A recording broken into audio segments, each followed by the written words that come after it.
Peter, here's the other side of this. David Tepper is going to want a great coach. He knows the value of great coach, great GM, great quarterback. So if you got the first overall pick, that's an attraction to a coach that has options, a coach who may be in demand, a coach who may be coached in the division for 16 years, who's available. And if you've got all these other picks you're stockpiling, it makes it easier to give that free agent asterisk coach's former team the compensation they may be looking for to do the deal. Although I don't think the Saints are ever going to trade the rights to Sean Payton within the division, it allows David Tepper to say, I can get any coach I want who's available, and maybe I can try to get a coach who in theory isn't available but could become available if I make a couple of phone calls. And he's allowed to call any other owner he wants and initiate the conversation. What would it take in theory to get your head coach? And if they work out a deal for what the eventual compensation would be, then Tepper has the right to call the coach and say, hey, your team has allowed me to talk to you about working for me. I'd like to talk to you about working for me. Why not call the Steelers and say, are you ready after 16 years with Mike Tomlin to move on? Just curious. Is Tomlin ready? Just curious. I can give you some draft picks that can make it worth your while. Anybody, any coach out there you want, call the Patriots about Bill Belichick. Hey, has it gotten stale? Is he ready to move on? Or, yeah, not that he would. I'm just saying, having all this extra capital doesn't just mean getting more players. It means positioning yourself to go along with that first overall pick to possibly throw enough on the pile to get yourself a Super Bowl winning coach. So let's not overlook that side of it. That's the other incentive, to maybe trade more of these other guys that they have, that they look at and say, we're better off with what we can get for them than what they can do for us in the future. The Sean Payton question will be very interesting, because if you are the Saints, this now gives you the latitude to say to the Panthers, okay, listen, if you want Payton, we want your next 3 twos. Okay, or something like that. You're not going to get their one next year. That's the quarterback.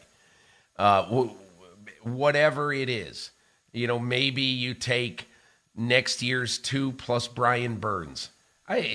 Whatever. You figure out something that could attract the Saints. Okay, now, normally I think you're absolutely right. They're going to say, we are not trading Sean Payton in the division. But on the other hand, if you can reach some kind of agreement with the Saints, normally I would say that this is just a gut feeling, that I think Payton would like to explore, if he can, somewhere new. If it's not going to be Dallas, maybe it's the West Coast. A team out west. Who knows what happens with the Chargers? What happens, will Pete Carroll ever retire? Sean Payton has a home in Idaho. Who know? I have absolutely no idea what he would want to do or what. But the one great, exciting thing that if you're Sean Payton and you start talking Carolina, it's that you say, hey, listen, you get to pick your quarterback from this tabula rasa, this blank slate. Look, there's 4 quarterbacks in this draft that, depending on who you talk to, McShay, Kuiper, whoever, you got 4 quarterbacks who a lot of people think are franchise quarterbacks. Sean, pick one. Craft him in your own image. Do it. Invent a new offense here. And so all of a sudden, like overnight, I think that the Carolina job just got a lot more attractive to Sean Payton. But, and this is a big but, it could be that the Saints basically say, we are not trading him within the division. So I think that's an interesting story to follow the rest of the way. And the other reality is, if the Panthers do try to go all in to get him, it drives up the price that maybe another team would have to sacrifice to get Payton, if it is the Chargers or someone else with the ammunition either currently on the roster or potentially on the roster to get Payton the kind of team he would want. But you know what, Peter? If Sean Payton decides, I want to coach the Carolina Panthers, and he gets Mickey Loomis on the phone or calls up Mrs. Benson, everything he's done for the Saints, at some point, if this is where he wants to go, that factors into it. They still got to compete with the Panthers no matter who their coach is. And so it's Sean Payton. It makes 2 games per year a little more fun than otherwise would be. Mike, if you're the Panthers, you then would have to understand we're going to have to pay the Saints more than we would, than we would have to pay another team, for its coach. So, and I, this morning, just before this, when I knew we were going to be talking about this, I started to think, okay, what's fair? Well, the starting point for what's fair is Carolina's second-round pick in 23, which will be maybe the 33rd, 34th, 35th pick. But it's got to be more, whether it's a good player or, a 2 and a 4. I don't know, but this would be an unprecedented thing. Trading a coach within the division and trading a coach to a team where he can pick the most important player in that franchise for the next 10 years. It's really a fascinating story. And also, Sean Payton will probably make far more money from David Tepper than he would from Dean Spanos or other owners out there. Right. David Tepper worth $17 billion and fully aware of the value of Sean Payton. I'd like to think that David Tepper has learned over the course of the last 3 years the fundamental differences between a college coach, and Sims and I talked about this yesterday as it relates to Cliff Kingsbury, and we are inching toward talking about last night's game, and it's fitting because it was the Saints and the Cardinals. College coaches who are driven by system and superior talent. NFL coaches driven by maniacal work ethic, 2 a.m. every night or later, studying film of yourself and of your opponent and looking all throughout the league for any ideas, any wrinkles, any clues that could give you an edge in what comes down to what's the best play I can come up with to beat your 11, because the talent is almost identical. We have to win the chess match of the X's and the O's. It's not just, we got 4 plays, let's pick one, it's going to work because our guys are faster than their guys, like in the spread offense at Texas Tech. That's the attraction of Sean Payton, because he's going to come in and he's going to go all in and he's going to bust his ass and he's going to give his life over to it. And that's going to be part of the value that David Tepper is buying. And he didn't realize it 3 years ago with Matt Rule.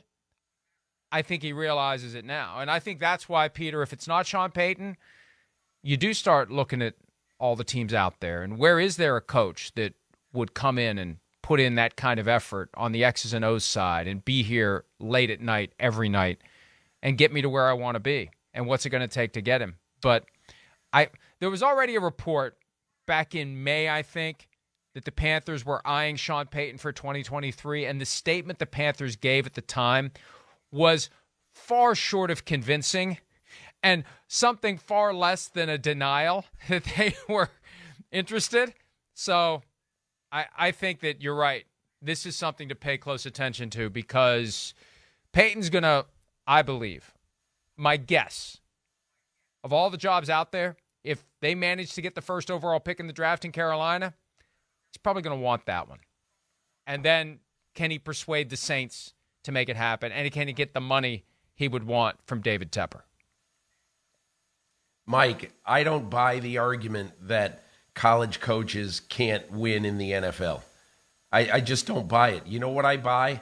I buy the argument that college coaches who don't have a quarterback can't win in the NFL. And guess what? Great NFL coaches who don't have a quarterback can't win in the NFL either. You look at what happened in Carolina.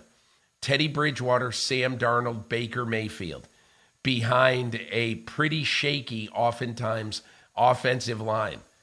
And so that is the biggest problem that I see in Carolina. Not that Matt Rule was some lousy coach. Matt Rule knew what it took to win in the NFL. He coached under Tom Coughlin for a year. For 1 year. year. He saw 1 it. year. He studied the game. 1 year. I get it. But he knew what it took to win in the NFL. Knowing what it takes to win in the NFL and winning in the NFL, there's a pretty thin line there. And it starts with the quarterback, and he never had one. So I don't buy that a great college coach can't win. Because you know why? When Matt Rule was at Temple, he had a quarterback, a running quarterback who's now obviously in Carolina, in P.J. Walker. And then I don't even know who his quarterback was at Baylor.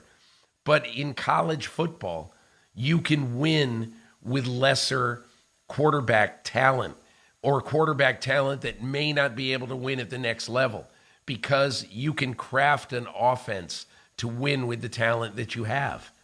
And so that's why, to me, I don't buy this thing where I've heard, Kingsbury and Rule, that means you can't win with a college guy. I think that's a bunch How about Urban Meyer? How'd Urban Meyer do with the number 1 overall pick in the draft? I mean, Urban Meyer is the ultimate outlier. Mike, you got to consider the fact that he was totally incapable of dealing with all the factors that you have to deal with in the NFL. Everything for Urban Meyer was hard because he thought that whatever he said, people would just snap to it.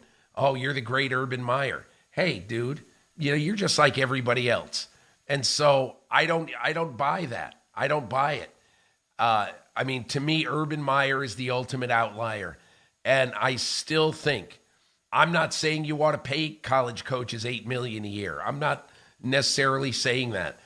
What I am saying is that I do think that college coaches with a quarterback have every bit as good a chance to win in the NFL as NFL coaches do. Hi, it's Mike Florio. Thanks for watching PFT on YouTube. Hit subscribe for the latest news and analysis from Pro Football Talk.